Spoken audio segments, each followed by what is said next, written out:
Well, hello there, ladies and gentlemen, boys and girls, children of all ages.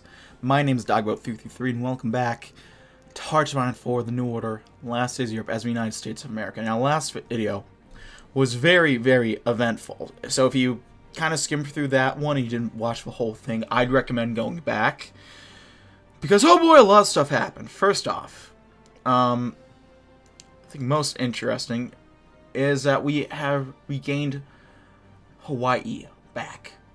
Still have some Japanese troops there. I'm assuming they're going to move sometime soon enough. You have Hawaii, I think. A couple of these islands over here, I think, is in this midway. Oh, that needs to be renamed. Hopefully they'll figure that out.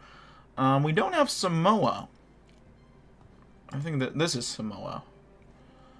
Which it might be interesting one of these days to see if we can try to negotiate to get that back, but that's not the biggest deal, so who really worries about that? We also got what are now known as the Patton Islands in Alaska, which is a very, very nice thing, but quite frankly, the most different and impactful, definitely on the national landscape, more impactful than that, is we have a new president, ladies and gentlemen, John Glenn. John Glenn's meteoric rise to presidency came as a surprise to observers of normally cautious and conservative Republican Democrats. Only 6 years after his final trip to space and initial foray into politics, the new commander-in-chief faces a situation with more possibility than any president in recent memory. While Germany and Japan struggles to keep their empires afloat, Glenn is looking to the stars. To nobody's surprise, the Glenn administration has chosen to prioritize spaceflight, and the race to conquer the final frontier. The man in space, for first man in space, and the first astronaut to hold political office, Glenn invested heavily into aerospace companies during his time as governor of Ohio, a trend which is likely to continue. With America's advance in missile and rocket technology, a trip to the moon is not out of reach, and once the moon is conquered, who knows where NASA could go next. But Glenn did not just win a political office just because of his fame. A successful program of welfare reforms as governor of Ohio gained him the support of both elderly and impoverished voters, and put to rest claims of his opponents that Glenn has his head in the stars. While Glenn will not neglect America in favor of the space program, those who know him privately can know what his true goals truly are. He only speaks about Colner's moon landing with a measured restraint, giving the public a dispassionate and clearly rehearsed line, but his first budgetary requests have given his intentions clear. Glenn's America will have returned to the stars. Failure is not an option. So we can take a look at Senate. We have a couple new senators over there. We'll take a look at who's in office. We have Al Gore Sr., a rare example of a Southern Democrat that refuses to endorse segregation, having bucked the example set by many of his colleagues in both the RDs and the MPP, having served as Tennessee senator since 1952 and upset against the state's machine politics. Gore increasingly found himself out of step with his colleagues as opposition to civil rights tore through the Democratic Party across the South. Even as his Western colleague began to rally around Barry Goldwater's calls for a smaller, limited government. When John Glenn, the then Republican governor of Ohio, needed a running mate for his bid in the presidency in 1968, Gore is one of the few Democrats left who was palpable to the civil rights supporters in the Republican Party and to Glenn's insistence on a larger role for the state in public life. Gore, seeing his own political future in Tennessee drawing to a close, chose to stake his career on the political neophyte, serving as Glenn's emissary to Capitol Hill and a key source for policy expertise. Then we have Nelson Rockefeller as our foreign minister. One would be hard-pressed to find a politician with a pedigree as illustrious as Nelson Aldrich Rockefeller, scion of a Rockefeller oil dynasty and one of the longest-serving senators from New York. As one of the leading lights within the liberal northeastern wing of the Republican Party, Rockefeller and his early fellow senator, Jacob Javits, has been an early ally of President John Glenn, with Glenn frequently seeking out both Rockefeller and Javits' counsel during his term as governor of Ohio. Though Rockefeller was out of intention to be Glenn's vice president, Glenn immediately announced Rockefeller would be his Secretary of State days after his electoral victory. Rockefeller accepted, showing to both America and the world that Rockefellers would once more leave their mark on history. Then we have Jacob Javits, Born on the Lower East Side of New York City to Jewish parents, Jacob Javits has had a long career as one of the Republican Party's most liberal voices in Congress. After working his way through both his undergraduate and law degrees, Javits entered politics in the 1930s with Republicans in order to reject Tammany Hall's machine politics in New York. Doing so with a plumb in the wave of Republican victories following World War II. After transitioning from the House to the Senate in the late 1950s, Javits found himself serving alongside the equally liberal Nelson Rockefeller. Despite their vastly different upbringings, Javits and Rockefeller worked exceptionally effectively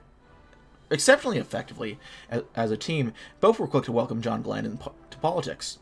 President Glenn repaid Javits for his support by nominating him as Secretary of the Treasury, leaving the highest office of state in the capable hands as Glenn prepares to take America back to the stars. And then we have Jonas Keys. We don't know anything about him, apparently, but hey, what are you going to do? So what? And New York is dominated by the center now? Yeah. Alright,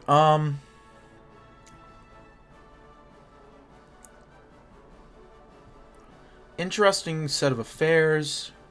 We'll go ahead and select a national focus.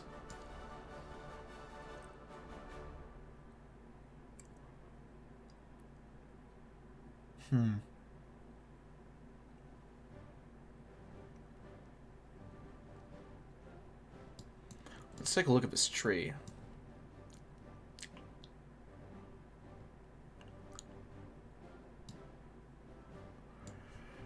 Alright,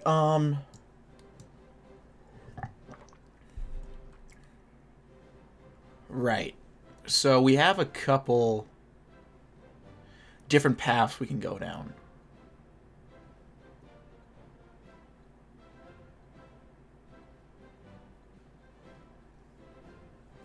So we have a pathway to a star. Okay, we have the basic trees, which will open up and get us set up.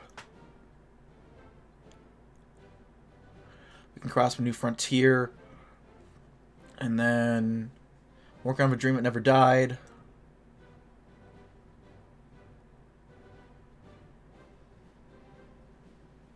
And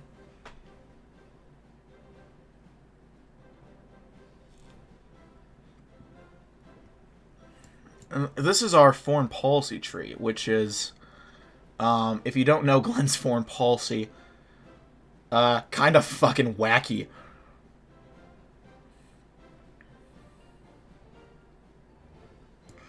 Which we'll get into as it goes along. But it involves a lot of nukes, if you can't tell. And then we have closing the empathy deficit, which is a nice bit of a foreign policy stuff. Not domestic stuff. So we keep working on, well, we got Social Security, pensions. Get some opportunities to support poverty. They can rally Republicans, beat down the Democrats.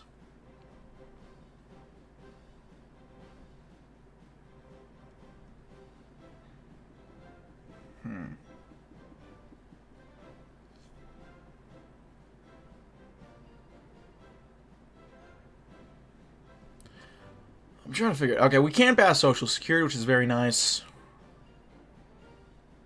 And then we go after corruption. Ooh, very nice.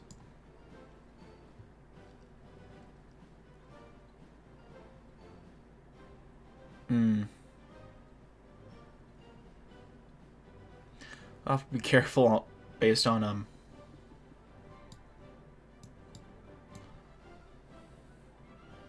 Okay. We'll get to all this and figure out soon enough. First, let's look at the Glenn presidency. Under the bold new leadership of John Glenn, the RDs have recovered from their shocking defeat in 1964 and will lead America into a new age, an age of prosperity, equality, and above all progress. While celebrations are ending, we will need to appoint a cabinet and prepare ourselves for the long road ahead. To succeed in our objectives, we must advocate to the American people on behalf of a space program and manage our resources carefully to ensure extraterrestrial superiority. Our labs and engineers are standing by, prepared to return America to its status as most technologically advanced of the three superpowers. The Manned Spacecraft Center has already been given orders to resume operations, and soon Americans will return to space. Per aspera ad astra. There we go. So CIA, we got stuff there, of course. Currently NASA's budget is $680 million, which can be put towards funding and prepping missions. However, we sink too much funding into the program, the public will begin to feel as if we don't care about them. So NASA's approval rating is at 50%. Approval rating was listing more funding into the program, while a low one will result in Congress pulling funding. So we have 25 research points. We can get research points from successful missions and spread them on research and technology that will help us in the future. Well, let's go ahead and work on improved engineering then. And we'll start right off the bat by increasing RD unity. We're ready for anything, baby. The Republicans today celebrate their return to power, with former astronaut John Glenn securing victory over the incumbent National Progressive Party to become the next president. In his inauguration speech, Glenn praised the unique spirit of the American people, encouraging all Americans to dare to dream big and strive for greatness. The first American in orbit, it would seem Mr. Glenn's heart never truly left the great beyond. He has vowed to push America forward in the space race, promising massive funding increases to NASA, and elaborated on extravagant mission plans to once and for all put America ahead of a fascist in the realm above. Critics call him an idealist who intends to throw money away on unnecessary passion projects, but many others cheer on his bold vision and hope that he might usher America and the world into a new age of science. May they boldly go where none have gone before. And then, a joint announcement today has confirmed the rumors trickling out of the ongoing U.S.-Japanese summit in the East Pacific. After several long weeks of negotiations, the countries have found enough common ground to support a comprehensive treaty. Japan has secured access to their highly desired American petroleum. The USA has secured the return of the treaty ports in Hawaii. The treaty also marks an end to the trade embargo between both countries and their respective alliances. The news has been greeted with celebration in most of the United States, where everyday life has been put on hold as neighborhoods hold port parties in the streets. In Japan, the reception has been more muted, but the great outrage at happening timidly surrounded territories loudly threatens from nationalist quarters, has thus failed to materialize. The wind changes in the Pacific. There we go.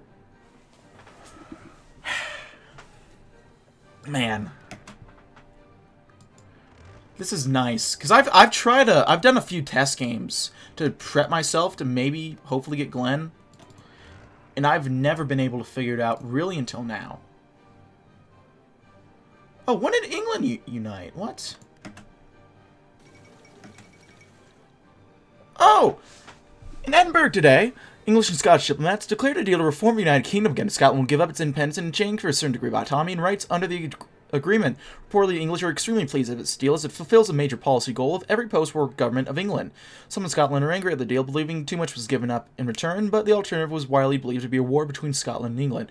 Regardless of the celebration in Edinburgh, or anything to go by, Scotland and England will have no trouble being together in the near future, and the UK rejoins the great game again. What do you want to be a sailor for? There are greater storms in politics than you will ever find at sea. Piracy, broadsides, blood on the decks. You will find them all in politics. David Lloyd George. God save the Queen. The return of the old, ladies and gentlemen. Damn, I look over and I'm like, what was that about? Oh, I know what it's about now. There we go. Democracy stands.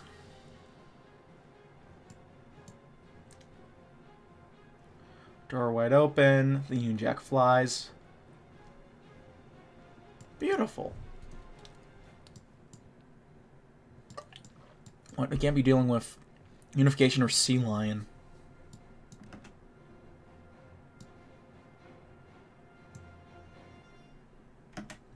Oh, I think I better... I want to send some of these guys over to England, I realize now. Fallback lines, we'll do...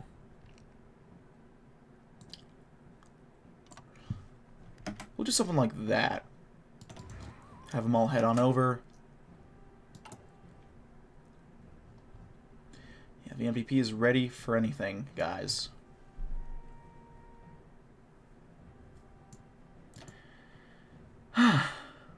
So we have the state of NASA, which we'll work on eventually. We're doing jet propulsion labs. From my understanding, we don't need to worry about raising the budget at all, because we can do that in focus trees, at least for the first project, and get it figured out roughly in time.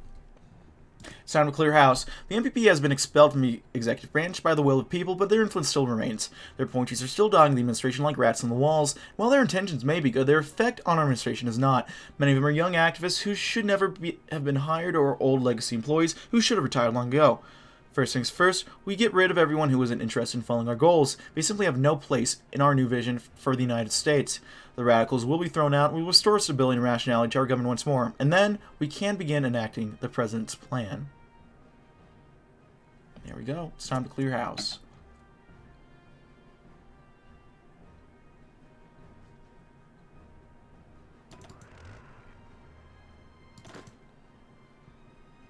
These guys are still training up. They're regulars. Probably ready to stop, actually. Sport weapons 6? Yeah, 6. We'll do some more anti-air. Work on improving that. Saarland Front declares war on the Saar Republic. Okay, Canem. St. Horta, Francis Timboye, Felix Malone.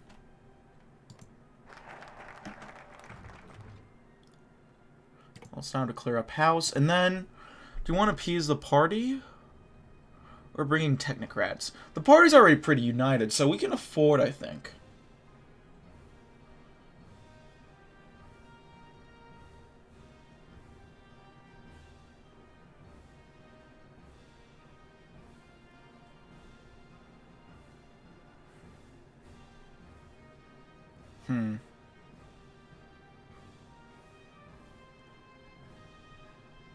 Let's bring in the technocrats.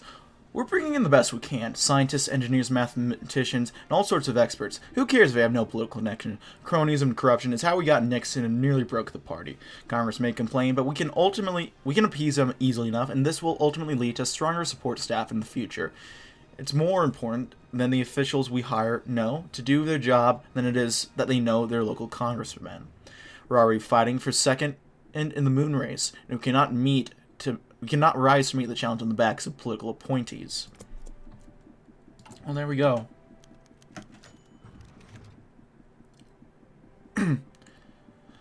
Hunt, Jacobson, Jethro, Johnson, Judd. Gore continued. Glenn had been trying to pay attention to long list of names that his vice president was reading off to him. Each had a different figure in the West Wing of the White House. Each name listed another individual with different aspirations and goals, and some against another, or even against ourselves. It had only been a few days since Glenn's swearing in as president, and he was already feeling the exhaustion of the bureaucracy found within the federal government. Lamont, Lane, Lang. Al, just take a minute. You'll wear yourself out going through all that. Let's take a minute to think about all of this. Look at all the names you've listed off already, and you're only on the 12th letter of the alphabet. Doesn't that tell you something? Glenn asked. We're losing more of our budget in the White House aides, Gore said, giving a good laugh out of it. Well, you're not entirely wrong, Gore, but think about it. Our campaign was built on several foundations, but all these names are adapted to the last president's set. If they continue on as they have been, they will never be able to adapt to the administration's goals.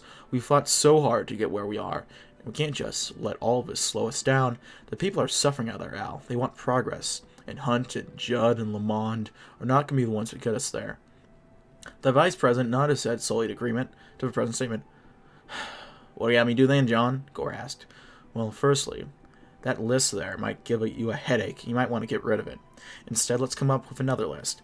A list of people who have a dream, who have that want to get out there and bring this country farther than it ever has before, Al. We fight for America, and we need to find those who will do the same for us. With a smile and a handshake, Gore left the room to handle the president's request. It's our duty, after all.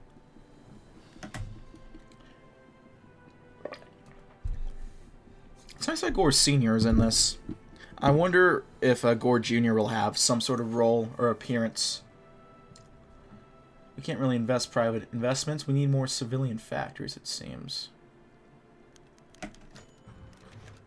Oh, shit! Police were called to a house in Los Angeles' Beverly Crest neighborhood this morning after a housekeeper reported that the door was unlocked and she could see the bloodstains inside. When they arrived, they discovered one of the most tragic and horrifying mass murders of a decade. Beach Boys members Brian Wilson, his brother Dennis, and cousin Mike Love were at record producer Terry Milcher's house on March 8th to celebrate the release of her latest album. Also in attendance was Brian's pregnant wife, Marilyn, singer Mark Lindsay of the Raiders, and Melcher's mother, movie star Doris Day. During the night of March 8th to 9th, an unidentified group of people entered the property on foot after cutting the phone lines. Doris Day was leaving the party in her car and must have seen them. The car's front door was open, and she was shot 4 times in the abdomen. The group then gained access to the front door through an open window and brought all the house inhabitants to the living room. Brian Wilson and Melcher were found stabbed multiple times to death, where Marilyn and Lindsay were found shot in the dead on the porch, likely attempting to flee. Darius Wilson's body was far more heinously killed compared to the others. He was shot in both his knees, his abdomen was stabbed over 4 dozen times, and his face was severely disfigured by blunt trauma. The words "thief" and "pig" were written in blood on the living room wall. The only survivor of the event was Mike Love, who endured a half-dozen knife wounds and being shot in the shoulder before passing out from blood loss. He's currently comatose in intensive care in Cedars-Sinai Medical Center, Beverly Hills, and his investigation hopes he will wake soon and help identify the killers. What sort of monster would do such a thing? I mean, I'm not the biggest Beach Boys fan either, but that's not okay. Jesus.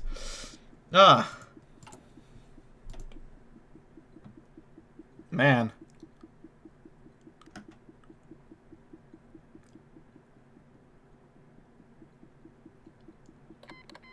We no longer get the effects from civilian austerity. We're bringing in the technocrats.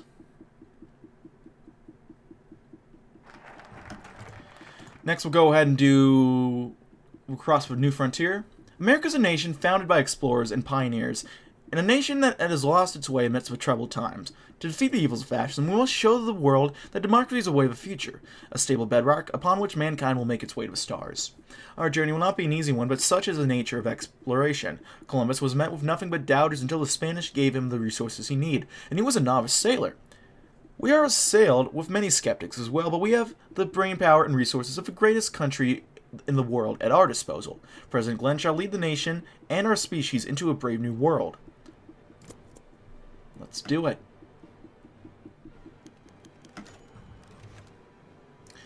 During the election cycle, President Glenn offered the United States a more reasonable and connective answer to the choice of leadership for the country. He promised to unite the country after years of division, to bring each citizen closer together, to help those who need it most, and to bring the country out farther than it ever reached before. Having gone for enough time to prove himself in the presidential seat, reports indicating that the administration is most definitely focused on advancing. However, they may have forgotten the rest of her campaign promises. Although there have been no official statements, many White House reports show continuous force towards the National Aeronautics and Space Administration, with recent actions of the West Wing allowing for nearly double the staff held in NASA before, as well as a stark increase towards the program's funding. Furthermore, many analysts have noticed a steady increase in ties to such activities within the congressional branch as well, as roughly half of senatorial meetings and hearings have been in regards to the aviation industry and the country's possible future in this exploration of space.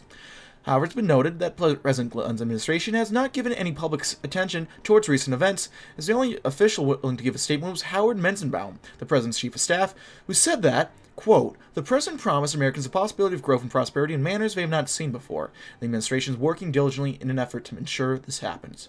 Reporters are on standby to investigate the situation, and reports are coming in." Do they not see us trying?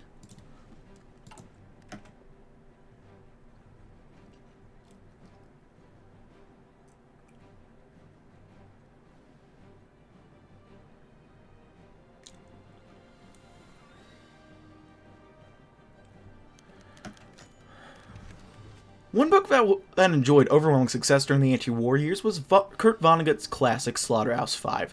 The book's protagonist, Billy Pilgrim, is captured by the Wehrmacht during the defense of Scotland and is held in a slaughterhouse in southeast London. Billy is a poorly trained soldier who has come to dislike war, refusing to fight for his country. During an Allied bombing raid of a city, his acquaintance and fellow soldier, Roland Weary, dies of an infection, and shortly before his demise, he blames his death on Billy. Billy escapes the slaughterhouse, and the novel proceeds to his near-death experience in a plane crash, where he was abducted by aliens. These aliens, the Tralfamadorites, taught Billy their outlook on life, death, and fate, causing Billy to become an orator. Critics condemned the disorderly structure of the book, but praised its clear anti-war message. Many readers appreciated the way Vonnegut included his own war experience in the novel, quickly making the book a bestseller. The book itself was printed in multiple European languages, but was banned throughout Europe shortly after its publication. Though the book's anti-war message one can see Vonnegut's disdain for the Reich and the Japanese. Oops. And so it goes. Well, I'm going to take a sip of my chocolate milk. Because we are celebrating, ladies and gentlemen. We've done good, without a doubt.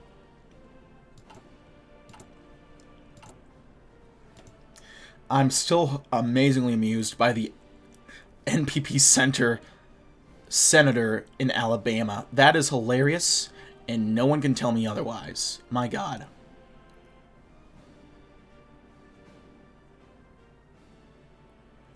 It's like Henry Mookie is back.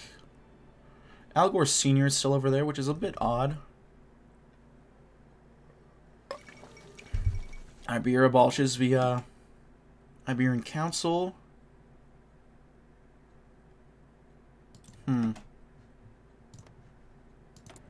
That might not be good. Oh, the State of the Union is unstable, it seems. Let's try and see if we can't help him out. Stabilize Iberia. I forgot Iberia was a thing for a while. A thunderous storm had overtaken the night sky across the state of Maryland. Great flashes of lightning and the booming cannons of thunder continued to rage and took hold across the dark clouds above the White House, while showers overtook the streets and drowned out the vegetation of a nation's capital.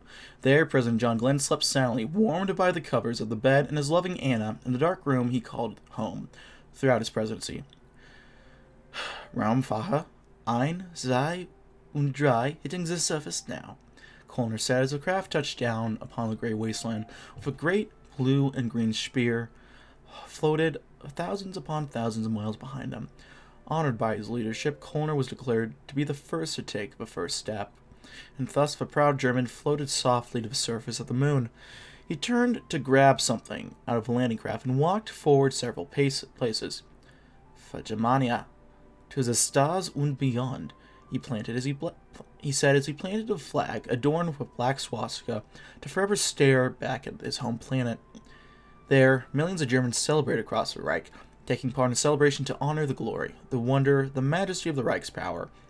Across the seas, however, Americans within the capital were devastated by the events of the past few hours. Men and women stood, crying into one another's shoulders. Project leads cursed and kicked, going so far as vandalizing their workstations in anger. Hours felt like days, and with every passing moment, the repercussions of their failures became apparent. Projects were left in dark room shelves. Workers were leaving far earlier than they were scheduled to, and new reports of budget clashes came with every passing hour. Tears stained the once successful organization's pride. John, are you all right? Anna said as she shook her husband. The president rocked back up within his bed as cold streams of sweat journeyed down his forehead, burning his eyes. He looked at his wife's worried expression while he wiped away the sweat, thinking about everything that had just transpired within his dreams. The president realized what had happened and did the only logical thing in his mind next. He gave a large embrace to his wife. We won't fail again, Annie. Alright, well, let's go ahead and show that we are... Let's close the empathy gap real quick.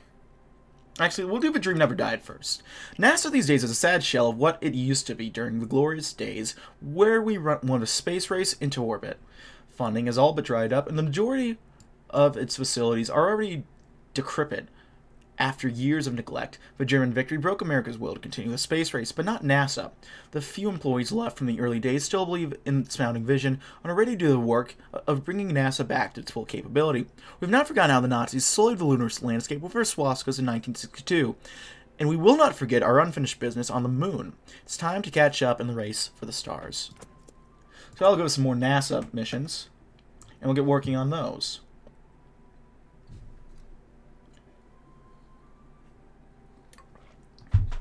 And I'm wondering if we'll get more opportunities for research points. I'm not quite sure how the research points are going to work. Because the MPP is kind of working together. Oh, I got it on pause. That's probably an important thing to do. Maybe. Just maybe.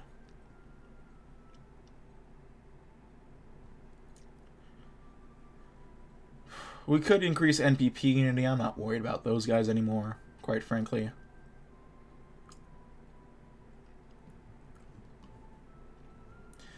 Our poverty rate is going up very quickly. Interesting news has landed upon President's desk this morning. After years of preparation from regional level states in the Russian anarchy, Central Siberian Republic and the Central Siberian region, Divine Mandated Siberia, and the Russian Far East have declared war on each other. The outcome of this war will most likely determine the successor on one half of the former Soviet Union, and as such, it's of great importance that we support the side which will be friendly to America and the OFN. We see many potential ends for each different country. Advisors suggesting that the course of action be taken in soon in order to best improve our chances of making a difference in the conflict. The director of the CIA has assured the president that their men are standing by and have a multitude of options to assist each nation. Whatever the case is, the president eventually stands up, clears his throat, and makes a decision. We should throw our support behind the Central Siberian Republic. Operational success. Outside aid for unity. Let's take a look towards the CIA, not CIA, the Russia real quick.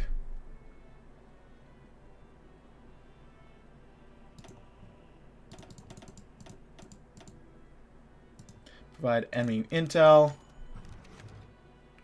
Operation commenced.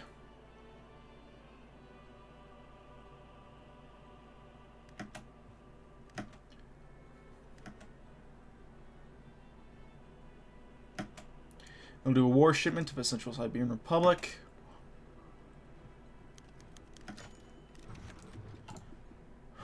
Approximately 40 minutes ago, B-52 Stratofortress, on a standard airborne alert patrol out of Naval Air Station Seflos in Iceland, radio distress signal and accompanied encrypted message.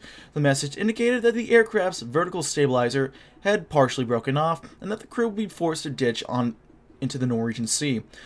Aboard the aircraft was one Mark 28 thermonuclear weapon. As such, this incident is being classified as a broken arrow. There is a loose nuclear bomb out there. Given how weather conditions and established USAF safety protocols, we believe the crew is most likely alive and floating approximately 115 miles to the southwest of Jan Mayen Island. The wreckage of aircraft and potentially the accompanying weapon would most likely still be visible from the air.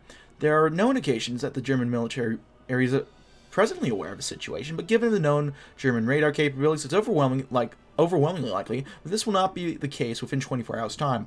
We recommend that the relevant Navy and Air Force elements be immediately tasked to rescue and retrieval operations. So ordered.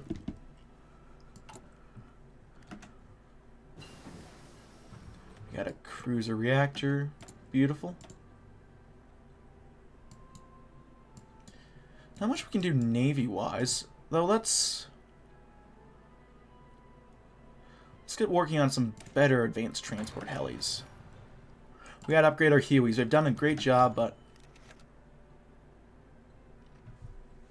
per photographs from our keyhole reconnaissance satellites, the Kriegsmarine has dispatched a sizable flotilla of minesweepers, submarine rescue ships, and even cruisers to the approximate location of a downed B-52. Additionally, Luftwaffe aircrafts have been detected in the Norwegian Sea by multiple Iceland-based radar stations. We believe that they have detected the B-52 crash and intend to salvage the wreckage and the nuclear weapon along with any survivors. This is an absolutely critical threat to our national security and technological capabilities. However, we can't stop this. The CIA possesses certain back channels within the German government. We advise that a secret message be sent to German leadership at once, demanding that they halt the flotilla so we can rescue our crew. To do otherwise would be a blow to our national security and prestige, although it may decrease tensions. What should we do? Tell the Germans to back off.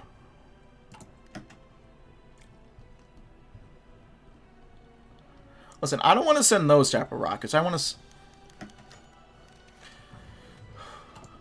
Ooh. According to the Keyhole satellite data in our radar stations on Iceland, Luftwaffe and Kriegsmarine asserts the Germans have been moving into the Northern Sea, have withdrawn. Discover this information, the German government has acceded to our demand and that they do not intend on intercepting our own rescue and salvage efforts. Evidently, they were intimidated by our resolve and do not wish to escalate the situation. Our combined Navy and Air Force task is still en route to the crash site. With any luck, all personnel involved will be safe at home within the next 48 to 72 hours. Excellent work, everyone. Pats on the backs to everyone. Let's see. American Societies United. Did I ever read the new, what is it, Daring to Dream? A strange feeling is slowly overtaking the American people. It's not the malaise we've suffered under the past few decades. It's something different, something we haven't felt for a long time. Pride. There's no doubt about it. President Glenn has inspired new confidence in the US of A. The recent policies have gotten America's sluggish economy back on its feet, and the nation is finally beginning to recover from the shame of the war. While there is much work to be done to truly recover from the post-war malaise, one thing is certain, we're on the right track. Cut more civilian spending. Put some more liquid reserves back into the economy. We're at 1.2 trillion. Our mission was a resounding success, and men returning home safe and sound. This is a rousing victory for CIA, along with American and the free world. With our tracks covered and the world a bit safer, we can rest easy preparing our next incursion against the fascist menace. There we go. Central Siberia with good old Sakharov.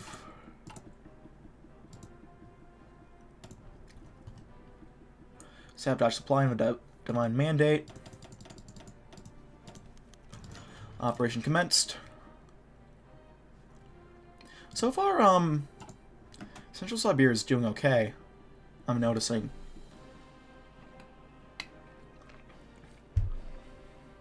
Oh yeah. Oh yeah. President John Glenn sat at the Resolute desk, looking over the maps and files that the CIA had produced to illustrate the current situation what was once the Soviet Union. Oh god, they have Octon. As you can see, Mr. President, the situation is rapidly changing, the CIA director said. Most warlords in the area have been defeated and consolidation is proceeding rapidly. Just a few days ago, the western half of the old Russia erupted into war, trying to unify the whole area to prepare for takeover of all Russia. The president leaned over. And what are you suggesting? We're still evaluating what options are available depending on what side we think would be most aligned with us, and which would be the strongest to balance against our enemies in Eurasia, the CIA director said. We'll have some proposals within the next week. The president drummed his fingers on the desk as he looked at the maps. The rough dotted lines are where the old warlords had been. The path of broken ideologies and armies had failed in their goal to unify Russia. Finally, the CIA director raised his voice and asked, President, if I may, who do you think we should back? Our friends in the Ural Military District, of course.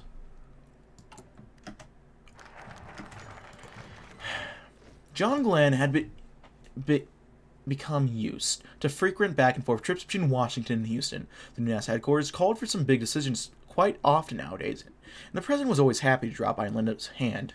After all, these were the opening days of a new age of American space exploration.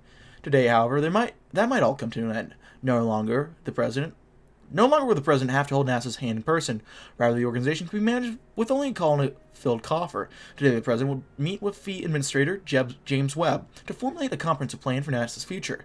Stepping into the meeting room, Glenn noticed that it was empty, save Webb and an intern or some such that he did not know. Hello, James, opened Glenn. I hear you've already hammered out what you think would be best. Regardless, I'm always happy to help you. The administrator smiled warmly, sitting in his chair. Well, John, you could say that. Take a seat. We'll tell you all about it. The president took the seat opposite Webb. Well, give me the quick and dirty. NASA today is pursuing so many projects and moving in so many directions at once that it's simply unsustainable. So now each program we fund will have to cross your desk first. Each program has different benefits and each has a price. The way I figure it, as much as you and I would want to, we can't afford to pursue every project that might be worth a damn. Not only because it would be expensive, but because it would anger the public. People find the space program to be a novelty, not as a necessity.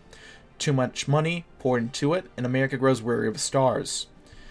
So, while your job will be organizing all the programs, well, I make sure the other areas of government get adequate attention, and that we don't bankrupt our country in the process.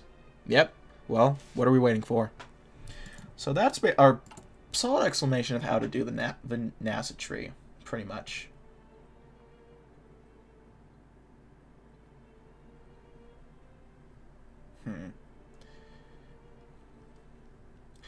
Let's do the Orion project. Unmanned mission into low orbit Earth to test our technology and gain reacclimation to the cosmos. Simple enough. We'll get working on that. And then let's get working on...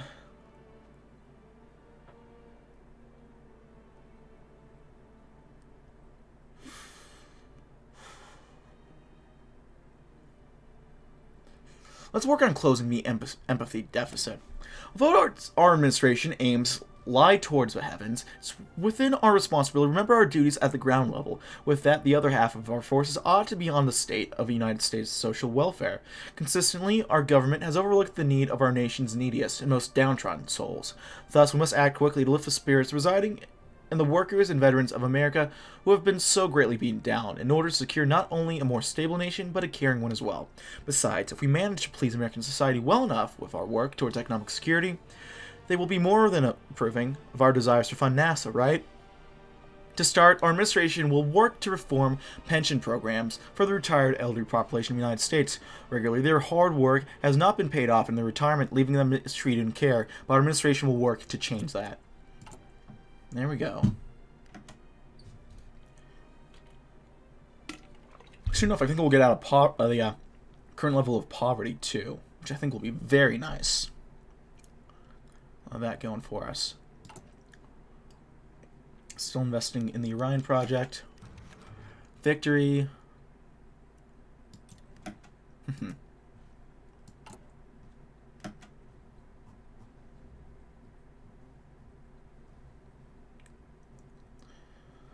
We'll go ahead and sabotage these guys' supply lines. Operation commenced. We still have half of our budget left for the year.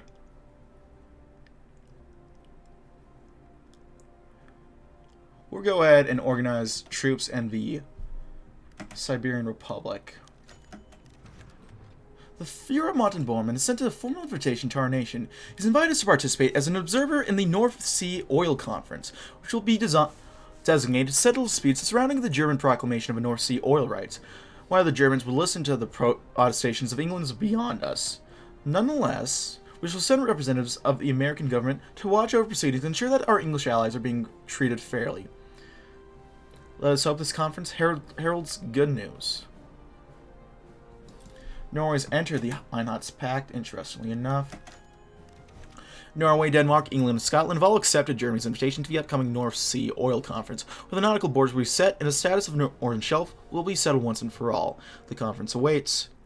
So, Denmark, yeah, puppet. Norway, ally. Conference awaits. This is going to be interesting. We'll see what ends up happening.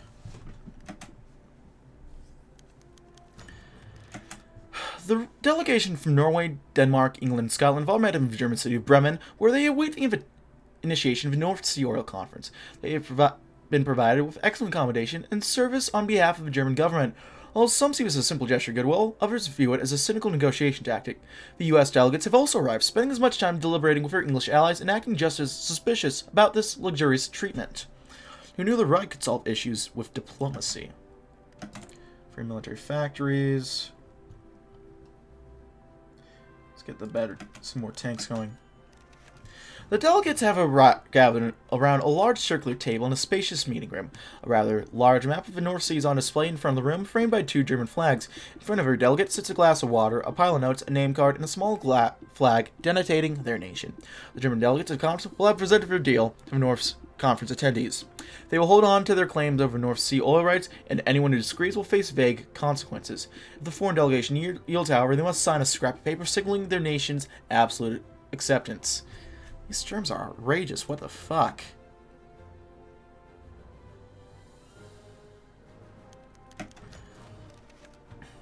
After much debate inside of the conference hall and private discussions outside of, delegates of Norway, Denmark, England, and Scotland have all agreed to Germany's wild demands in the name of peace. The Reich's claims over North Sea will remain undisputed, and each country present will officially recognize the legality of such claims. The American delegation has a firm say in directing England towards its final decision, claiming that any resistance to Germany's ultimatum could trigger a nuclear war between the OFN and the Unity Pact. But the delegates have now returned to their country's origin to face the judgments of their leaders with their tails tucked between their legs. I guess Viola shall flow. Okay. Our current project is the Orion project, which is 43% prepared. Right now we have invested $105 million of our $730 million budget into the program. We can increase preparedness of the mission by investing more money into the program, upgrading, ensuring it be as safe as possible. A successful mission will result in the rise of public approval, while a failure could very well kill the program.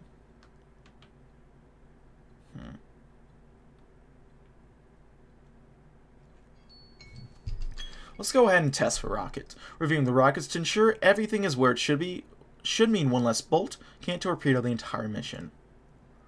There we go. And we're going to have to cut it here, ladies and gentlemen. Thank you as always for watching. If you like this video, go and leave a like. If not, feel free to dislike. If you want to see more of this content in the future, go ahead and hit that subscribe button for more uploads every weekday, as well as every Saturday. If you have any comments, feedback, concerns, anything of the sort, go and leave in the comment section below. I read all the comments I get and appreciate any other feedback you kind of folks might have for me. If you want to see me back, by the way, I have a Patreon down below. You can check that out. If you want to chat or playing games, I have a Discord. And if you want to see me do stuff live, I have a Twitch, all of which are down in the links below. Thank you as always for watching, ladies and gentlemen. What's going on? Okay. Thank you for watching, ladies and gentlemen. My name has been DB333. And I'll see you guys next time. Goodbye.